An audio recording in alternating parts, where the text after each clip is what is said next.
Yes, thank you so much for joining us on program Tumusake Chibumba Nize Chisambira Dana olwembolo olungi nsubira nti lukwizizzaamu amaanyi olwesande otini luno nze buli bwe nsituka mpulira newly energized lwaki nti mpulira ala nti olunaku olwesande mba naluwaayo nalusaadaakayo okuba nga nsinza Katonda ng'amutendereza ate nga munoonya mu mbeera oti neeyo iwe weena oli kutambulira mwitu oti neryange munnange Mukama akuba omukisa tulamusa kuba naife abatandise nife programs ed'enjawulo ku Baba TV nife abali kubanga ate tutambula twakuba nti yes Baba TV okugimanisa abantu tuligibamanisa mu ngeri eyindi oba efaanana etya bannange tubeebaza ino tubeebalizaala twebaza bannaife abali mu malwaliro omuli kuidandaba abantu omuli kuidandaba abalwaire basirimu omuli kuidandaba abazira essuubi omuli kubawa ekigambo omuli kutambuza ekigambo kya Katonda. Oh my God, nina engeri gye mpuliramu nga ndi kuba nti tambuza ekigambo kya Katonda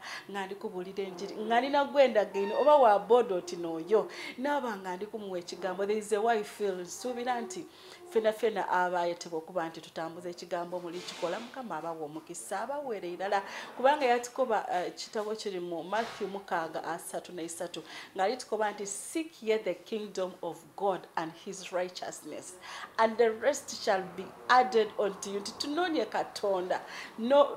Katonda n'obwaki abazinga bwe bonabona bino byonna byaffe tubiveeku tube nga tunoonya yenka tumunoonya tutya nga tuli kusoma Bible tuli kusaba tuli kusinza tuli kutendereza nga tulina ebintu eby'endawulo bye tulikola nga bya Katonda ng'ebyo byaffe tubiviireku then bw'onaaba ng'omaze okukola omulimu gwa Katonda ye mwene akoba nti ogugwo mwene najja ogukola iwe kola ogwa Katonda yajja kubanga akola ogugwe kubanga munnange omubiri guno yagutonda aida abe nga gweyambisa era kiba kirungi bw'oba osaba wakoba sitaani afulume buli kimu ekibi kyolikola nga tikyakubwa Katonda yava muwaba ng'oyambala Katonda kuba Katonda taba wakyafu obukyafu tutulowooza ku gundi koba nti tanaabye tengoye tinondo nebisinga kwawo mu mwoyo mu bikolwa mu kugaba kale munnange program Tumusake Chibumba bingi nebijokubanga bibaamu kale munnange tovaawo olwaleero in God is calling tulina one and only mwana waife wene Eidinda bamweta Ronnie Shinza ate nga yayitibwa kubanga aweereza Katonda ayemba abulira ekigambo so wait for him kadaki kakatono kati then tube nga ate tutoolera tovaawo kandire. Kwano gwange program Tumusake Chibumba nize kisambira dana ekajira mu maiso olyotya wakati oyingako kyolikola kyamaani n'okuba nga tulitambulira wala niwe saawa eno ndina omugeni gwe nabakobye nti ndi kubaleetera bamweta Ronnie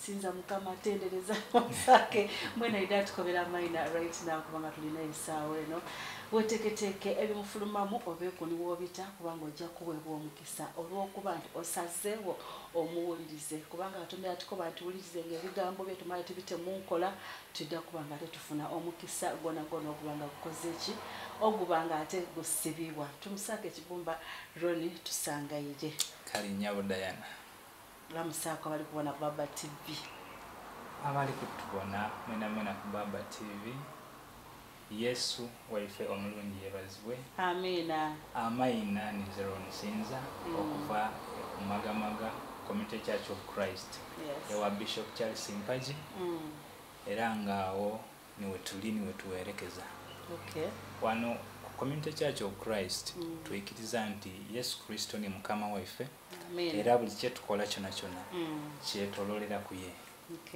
Yes. Tutukobere ku mufumbo wafumbira musaada mwino bane ekindi kyolakyo bamukirekangayo ensi wetuse eyena watukobera amazima nyabo Diana ndi musanufu nakolwaliro kuba ku Baba TV.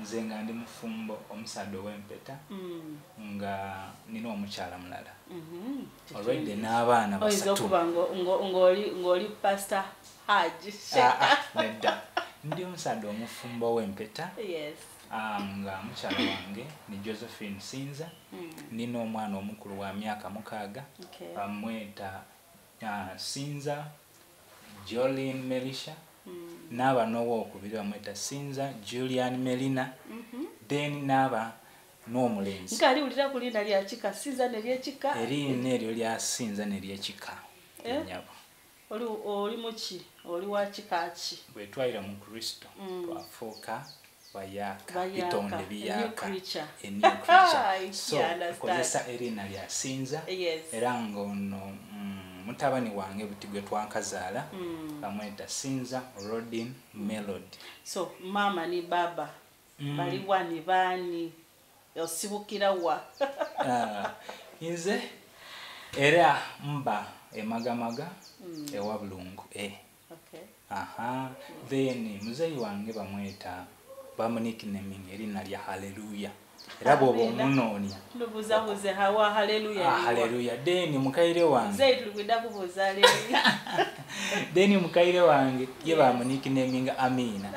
I love that couple. Nikwenda kuwabona kwa Amina ni Ainga mukaire wange nitusubira Irene. Okay. Then muzeyi wange bamweta Muwanguzi Johnson. Emagamaga awo kudonga mudonga zone. Okay. Yenyawo. Oyo ni Sinza Roni. Munayibo bali kuweereza Katonda. Nyabo tuweereza. Mu COVID ono muweereza. Mubise mu mutya nga muweereza Katonda.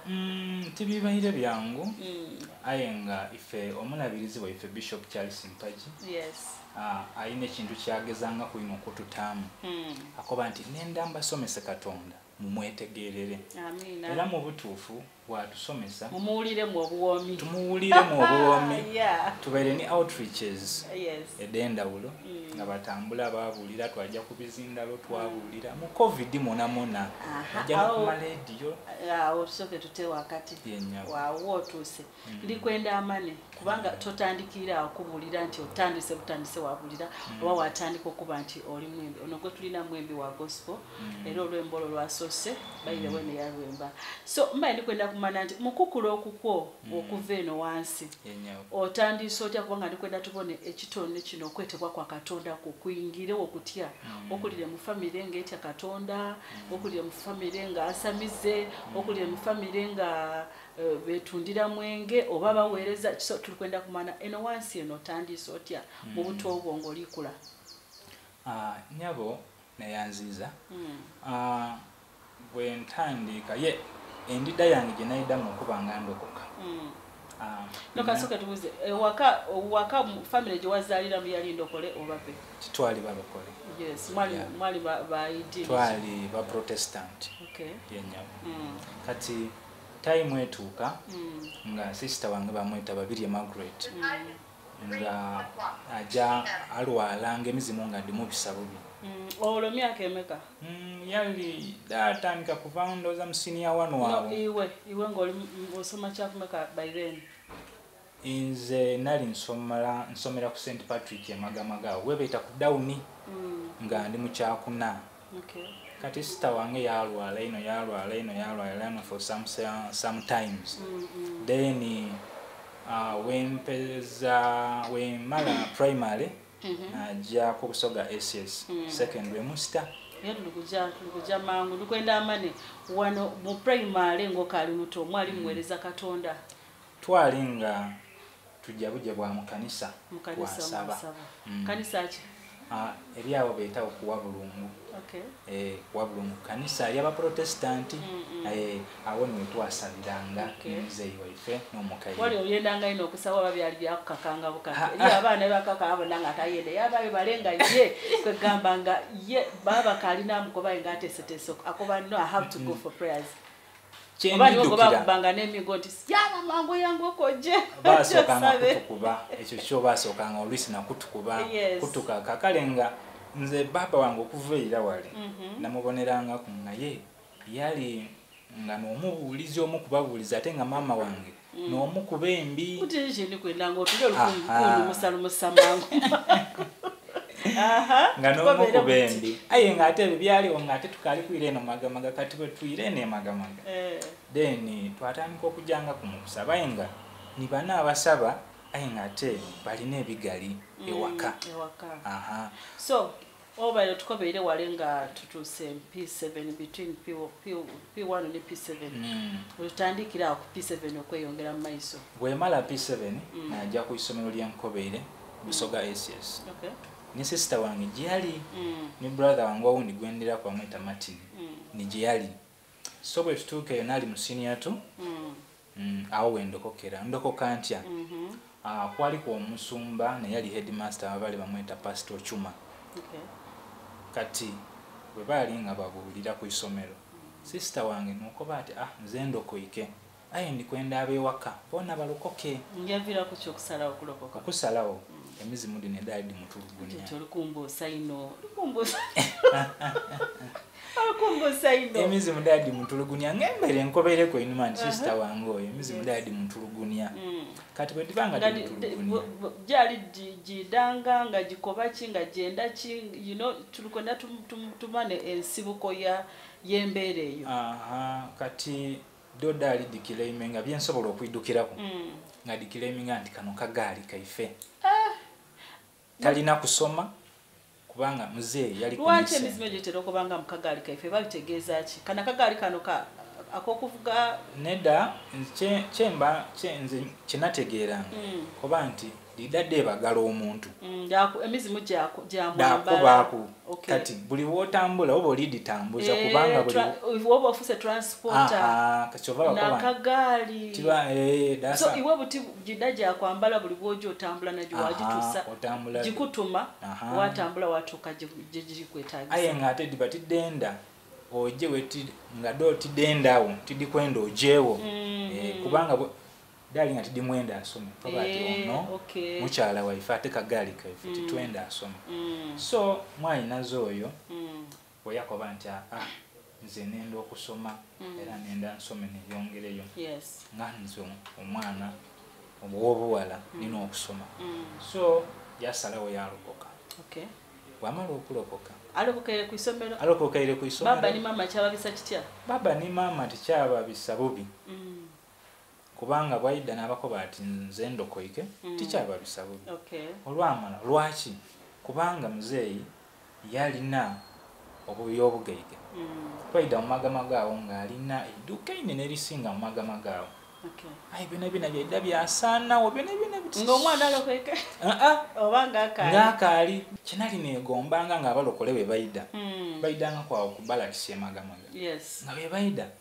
njawale awali abali kunigenanga awo wene kwenda tutugirire kusembekereze bukalamu nze ngaawo wenenda nja n'abaawo era nga nze kasita batandika music making sure nti balina okutandika nga ndiwo ebatandika ekigambo nga nfuluma nga ntaako kwejiira ekigambo nga tikyenda ng'oyenda just bwa music nenda bwa music yenka bwe mwalokoka mwafuna kyaki oba mwasigala mu kanisa gye mwali musabiramu oba mwasigala n'omusumba ono eyabaatuza bwe nali ku isomero era ku isomero okweno okwo kwali ku scripture union scripture union eyo nagijoininga bwe mala okugijoininga ng'era bwoidi twali ku isomero nga nali ku isomero nga nina olugezigezi lungi benakolanga nabo olugezigezi omwana oweyali omungayigayi kati mwavu so wetumala bwe tuka mu scripture union nali nkola art kati mwabo webalonda abana designinga ng'olubaawo wakuba ku Yesu wakuta ku theme ey'olunaku olwo kati banonda era navirirayo ku Busoga SS nga ninze designer bampanika certificate so bwe tuire eno waka omusumba oyo atukoba ati eriyo omusumba gwe beeta Andrew Mwagale Pastor Andrew Mwagale tutubone wano nasose okoncho ojja kuwangula yes kati munoonye kanisa ye mujja musabire engoma era bwe twaginoonya kanisa yali awo mu isomero bali eto bamagamaga secondary by then but twebaza Katonda nti kanisa munatera agimaliriza kanisa yali kumpi kuwa kitibwa nete no Katonda bwe tujeeyo twatuuka eyo twasaaka kibumba wetumala wetusaaka buti mu kyaki omwasakanga kibumba kiki kyene besika wali okola mu kyaki wali okola kwemba kuba ndikwenda twire wano mu kwemba wano so wali oyemba oba wali just oba mu ng'okuba bwabigoma na kusumbuwa bw'abantu mu kaseera ako mu butuufu yes nali nkaali kukyuka completely ng'era bw'edya ebya Katonda ojja mpolampola ojja nga bw'otandika nikavubuka yena bw'alumba so mwalinga mu mikwano gyange nga tusoma nabo balongo obundi bamweta Sidon Simiyoni n'obundi bamweta Samson baali balongo kati nga bana bakuba engoma n'emigalabe aye nga bwe tuba tutambula tujja ku isomero nga nze emba eyakala imwe so bwe ntuuka awo Katonda yatuwa promotion twavamu awo Musumba Andrew Magale yagula waigulu ere sawa dino wali church weri twajeyo twatandika okubanga tuweereza nze twalina wali oweereza ki wamwe ne Bescard nze mu kutandika kwene natandika nga tuli mu ba youth mu bavubuka abembi wali leadinga oba wali just nali member era nga kwaye eyo bajeeta nali mu backing actually twalina nga bana ife nga bwemba nga ife tukola gwakuta ku guest charge kuchina biwa machina okay ayenga oyingira oti okwemba otandise oti okwemba kwo before nga nkali kulokoka ndidukira nalinga mu kyakutamu mu kyamukaaga nalina mukwano gwange abamweta Ivan mukwano gwange oyo nga ina ebyensi mukwano gwange ali awo bali bamweta Ivan Musana Ivan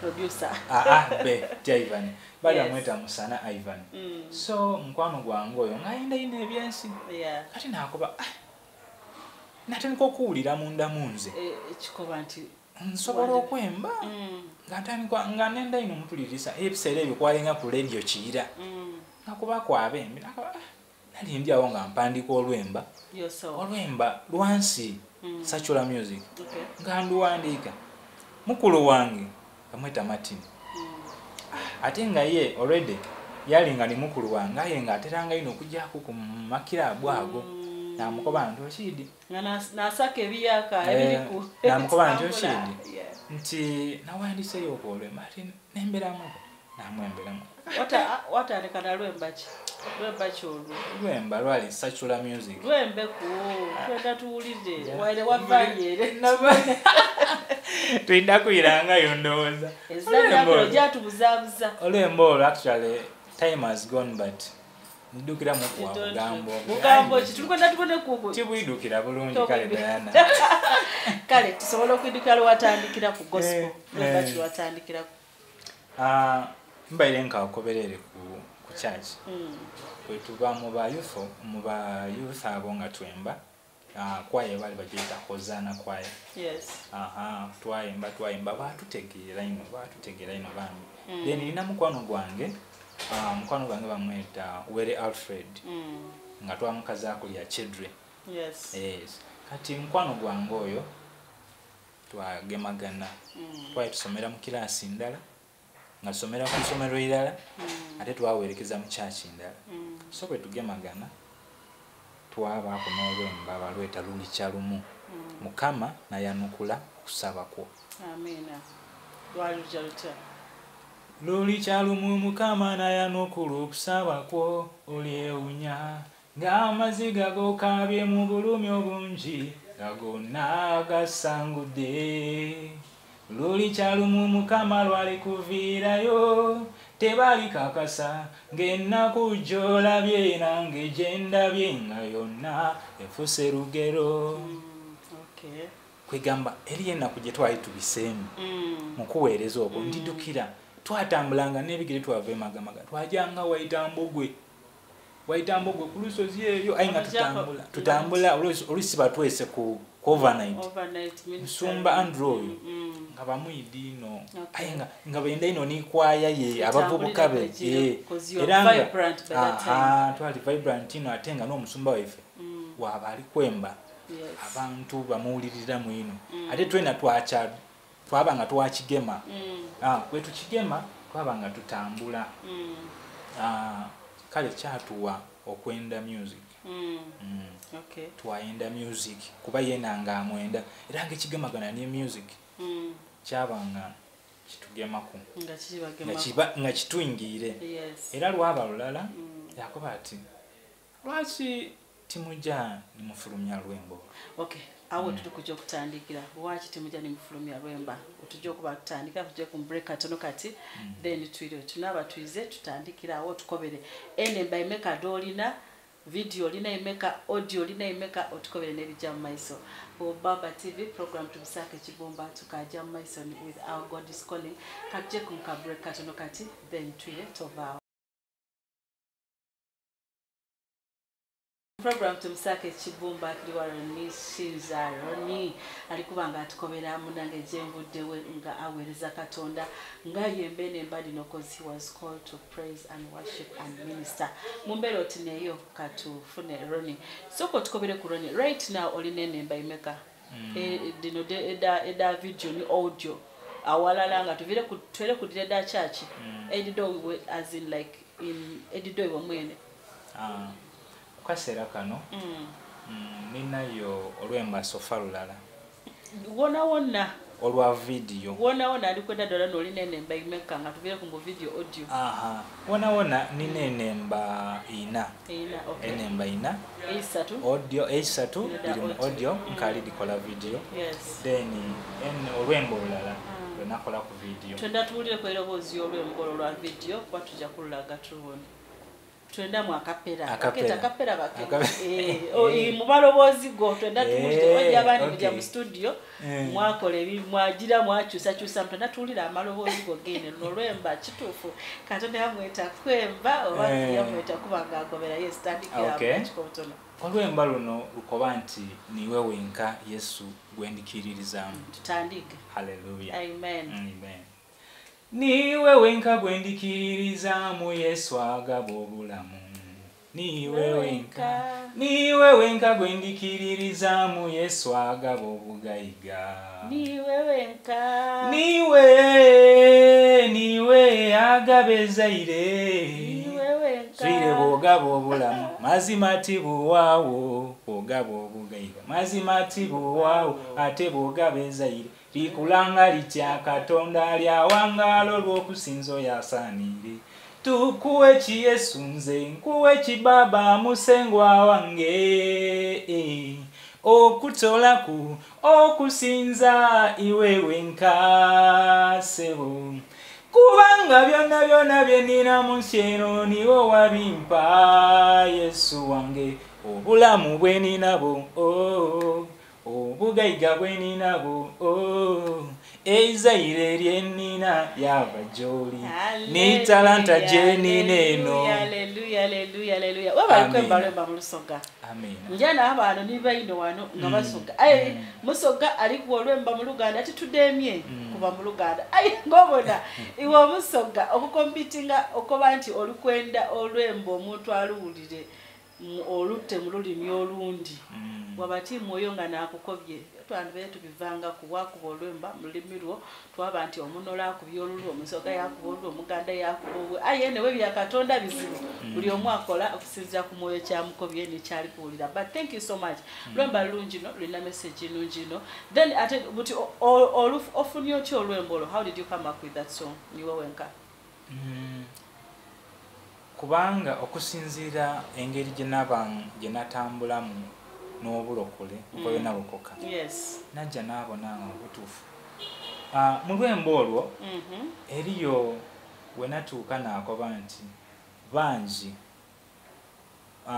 bangi bafunye itutumu okuva ewa Lusifa aye baloba okuwangaala so which means n'olwemba inspiration kwegamba weyemba kumwene embera jiwaita mwana nti ofuna Katonda nengeri gyenjire nga mbonamu ebintu mbona nti mu Kristo tufune ebintu byawangala. Yes. Aye bw'obanga oli ere side eri sitaani atera okutaako enkwaso nkuwaire kino aye oludegere enkasika obwo oli kulingira muzeeyi ebintu ebyawo oli kulingirira muzeeyi eyali omusaada omugayiga eyali omusaada n'amaato amaato muzeeyi yatambuliranga kuni ku maadi yolala yali bali kujja eyo mu Kenya ng'alitambula atya angali n'eryato inene ashopping okuva Kenya yaleeta eno e Uganda and he was turned to zero.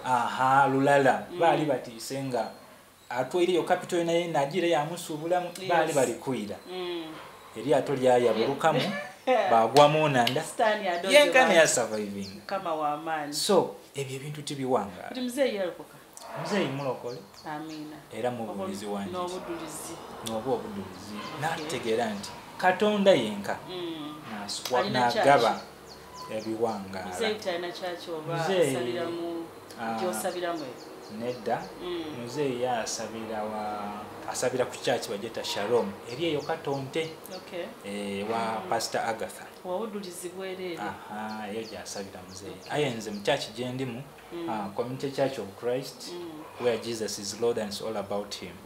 Eri awo magamaga magamaga awo nga wankava ku Balakisi eriyo hampu esooka enene kati hampu ey'okubiri wene weeri ku mukono ogwa right obanga oli kujja iganga awo naawali kanisa yaife. So mukwemba kuno maze mu ibanga ki okwemba tingo otwere ko wa church dinene mbeina omaze ibanga ki oba otuuka otyo kuba nti buti kantandika okola music nga mu recordinga kati kitwaire ibanga ki okulungamizibwa Pastor Andrew Mwagale ne yakutuwa nga wemba ndi kukoba yankoba ati yatukoba ati nze ni mukwano gwange Chedre lwaki timuli recordinga nemba dino nakoba Chedre musumba kyali koba kituufu tukoze tutyo okufuna sente ati muna kyetulina okola tukuba amatafali twoche tutwale mu studio ekitegeeza ene mbadi no tuli ku maani ga amatafali ti maani ga amatafali by then kubanga olwemba luno luli kyalumu Mukama nayanukula okusaba oluno olwemba lwetwali tutambula nalwo nga twankawandiika kati bwamala otukoba ati mufune sente twakuba amatafali twayokya twafuna sente twamuwa sente yatutwale wa producer amweta Nathan producer Nathan oyo yatera okuba engoma ensoga oli akasabira mu Omega City Church tiddi bulungi saadi no waali ayenga noyo producer yasooka okutukolerako kubanga twatukanga n'okutambula ebigere. Nathan, thank you so much babi kuba abembi abasinga obungi bendibona wano you've been an inspiration to them kama akuba omukisa di timu yo okule ate kabyo yambe n'abasinga mu mbero tineyo. Yes nga tuyita kubanga yali inuma wa Cool Breeze by then inuma wa Cool Breeze gye yali nga tuidolu isi twatambuza ebigere ate inuma wa Cool Breeze yali Omega City Church. Okay andi nga yali inuma eyo gye twajange eyo inuma wa church studio nga nijeri so bwatutwala eyo yatutwala yatusuula eyo yatuleka eyo ye yajja mu buweereza wabeera endala yatukalakatira eyo mulikola ky'abasaada abakulu menga sente waliwo tukubye matafali tufunye sente tugemye tutwaire twawa Nathan dona Nathan buti ya buti uwereza buno buti byabaleke yo muvayo mutya eyo tukubye ku masimu musumba tunone ati nze nkali mu buweereza era dali sawa tenda letulumye ino twatambula ebigere twaida paka ku street ku main street ya twagaana awo metwaira kati nga bwide ebyeira bali nga ni programu nga bajira simanyi FL kupanga bupange budoti okufunamu track tini bine byena kudde n'abalina logic track eyene mbadde oli tekateko nga bali ku track ey'olwemba kubandyese ebigoma gyoyemberako bali nga ni FL bapanga bupange asobola okumalesa nga mukaaga ali kupanga bupange akupanga aye nakudi no babigonza mu balina that is true Logic Pro bakozesa Logic Pro but so weno muline ene eda okobye olwa video lulala then eda audio diri satu nembase de badeta batya ninayo wa luli kyalumu yabayo n'olwemba olundi lwa luzungu balweta Holy Spirit. Holy Spirit, never let me go astray. Whenever I'm in wrong, come and talk to me and save my life. Eyo ni chorus. So n'olundi yambachi? Olwemba olundi olwemba twalwemba lwa COVID. Lwemba luno nga lugemagana lusomesa ku bantu. COVID yasooka n'okubiri? Yasooka. Nga lukoba nti Mukama nsaba ompa amaanyi pangule korona mpa amaanyi wadde nga bangi bafudde nze siibe mwabo mpa amaanyi wakyaliwo essuubi munda mu nze olw'okuba omulamu mpa amaanyi Mukama nsaba ompa amaanyi mpangule korona. Nti olwo nsaba amaanyi mpangule korona okali lukolera video korona bw'anaawaako gye alukola otya? Onatola mu kire olufule no nedda imbe tujja kubanga ntolamu aye twayenda ino okola olwembo olutulukole video but financially kapi yanga wazira tusabe mukama asigale ng'abagabirira tube nga best Bible verse. My best Bible verse ekyo mu mirembe ekyokubiri 7:14. Yes. Ekyo kikoba kitya?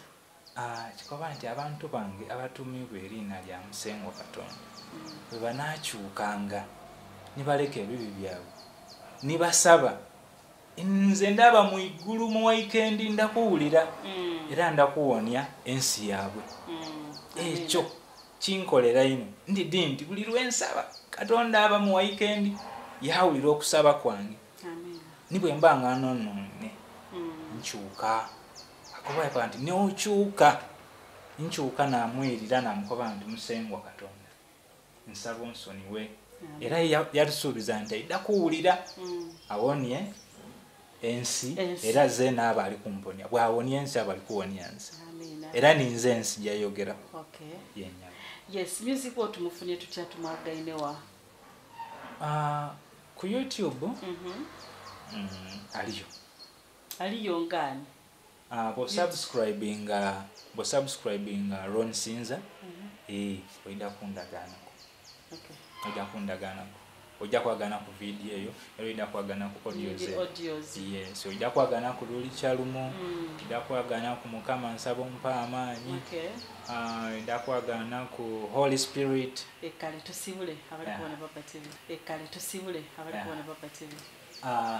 Abantu mwena abali kumbona ku Baba TV n'abali kumpulira oyidinga eri abandi nga bakuwulira buwulire. Yes, ekituufu. Owundi atumbula yata wano yatumbula TV yairere yafumba yabachi yenga akuwulira buwulire. So abali kumpulira n'abali kumbona ku Baba TV mwe bale kumbona ninze omulenzi waimwe muweereza waimwe Ron Sinza okuva Community Church of Christ where Jesus is the Lord and it's all about him. Ewa Bishop Charles Mpaji emagamaga mwena mwebale kumbona era nsaba Kibumba abampera omukisa nimwe abaliyo mwena nga mwatandika obuweereza timuwa mu maani. Timuwa mu maani ekintu kiba kyakulemeraku obuweereza Katonda buli lwakuwa message gikozese making sure nti etuuka ku bantu abandi bona gisirikira eyo talando ligisirikira. One day, one time, you will be asked for accountability. Yes. Mwebale kumbona. Shalom. Shalom. Mumbeloti neyo accountability for each and everyone. Bwe wali kunsi kuno wakola ki? Wawulira erobozi abantu mwidi okuwulira erobozi mwewunzanga abataliwulire my dear. Ojafuna kiboko ya Katonda ezirasobola kugindonolanga bweruma. Ate eziragibonanga kungekubibwa. Aye. Eyakubibwa ku kiboko ya Katonda can tell you era abawereza abasinga obungi kizibira okwaganula nga kyakubibwa ku kiboko ya Katonda. So it's always good to listen to God's voice omala oscrutinizinga omanya nti n'erobozi lya katonda ti lya katonda okola ekyo ekyetaagisibwa oidda kuba ng'oweebwa empeerwa. He has been Ronnie Sinza katube ng'ateka bitujjaku mu break otina abatuize tubayinire ebingi ebisingawo tovaawo.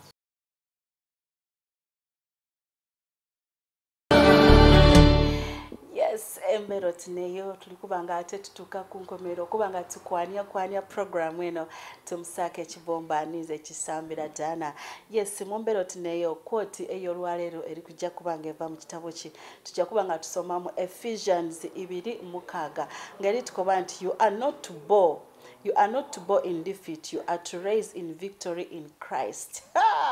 Nti munange tolina kwewaayo kubanga ate okoba nti munange nze nemererwa kubanga mu Katonda mu mwana we Yesu Kristo mwe twawangulira nti n'amagombe gene gonna galemererwa okuba nti gamumira tobona nti ettaka lingi limize bantu but this one exceptional person that is Jesus yalemererwa bwaba yalemererwa yavaayo mu magombe yazuukira weno osobola okuzuukira oti anti oyingire mu Katonda oli mu kumuweereza buli bwokola buli kimu in your life ng'oli kukikolera mu Katonda ng'oli kikola nga olina mule ekirubire kikuba nti am victorious nti ndi muwanguzi bwaba Katonda omwana gwe yatuweereza Yesu yawangula era bwe yawangula yakoba nti nze mbimaliriza nwaine nakola ki nakola ekyandeeta ku nsi kuno era mpangwire ngoloyire there will be tribulation. So kitegeeza nti nga bwe yawangula tujja kutyama bwakumukeka tusheyeye no akoba nti bingi no byojja okuba ng'obitamu aye akoba nti bw'oba oli kubibitamu ng'oli mu Katonda ebibyo biba byandawulo okusinga ku olali kubibitamu ng'ebyo tibya Katonda kyova obona akoba nti okufa okwaife tikwakufiira era tikuti nti tujja kufa kubanga tuli bawanguzi tukutambulira mu kigambo kyabeta victory in the mighty name of our Lord Jesus Christ. So you are victorious and I'm also victorious. Oli muwanguzi zena ndi muwanguzi bw'otambulira mu Yesu ojja kusigala ng'oli muwanguzi. So mumbeera oti neyo work on yourself werwaneku obenga buli kimu bino byona byona bida ng'osazeewo okuba oti mu maiso einuma side eno ndikuba nga ntambulira mu Katonda ojja kusigala ng'oli muwanguzi. Buli bw'okola decisions oba okusalawo ng'oli kusalawo ngaiwe ng'omuntu oyinza okulemererwa lwaki kubanga enteekateeka ya Katonda bukyanga ozaalibwa mu bulamu bwo aba yagitaawo. So bw'okola iwe ng'omuntu nga toyese the will of God kiba kitegeeza oli kwekolera iwe bibyo bwe weekolera ebibyo mwe tujja twatomerera bw'otomera ng'oli mu Katonda nga Katonda n'akitayirewo ekyo kyandawulo aye oli kukola ebibyo ojja kutomera n'amazzi gano ge tujja twalira twebuuza twekyawa twakola ki. So mu mbeera oti neyo bambi tuyongera okuba nga tutambulira mu Katonda tube bawanguzi. Me, I'm victorious. Me and my family. Oh my God, I love this. I love it so much. So when I chitwali tambulira mu kigambo kuwangula ojja kuwangula ojja kuba victorious ng'oli tambulira mu Katonda eza kijja kulemerwa ajja kuwa amagezi weebuuze weena bino ebintu mbikola ntya n'abakuli okumbi bebuuze obikola otya buli bw'otambulira mu Katonda ng'asembeza ebirabo byo ng'abisembeza you end up being victorious mu byonna. So mubeera oti neyo tumusake Kibumba ate bwabeera tujja kulekayo all Christian events Mukama akukuume ate obenga otambuliramu ye Kibumba afunvuwe tovaawo.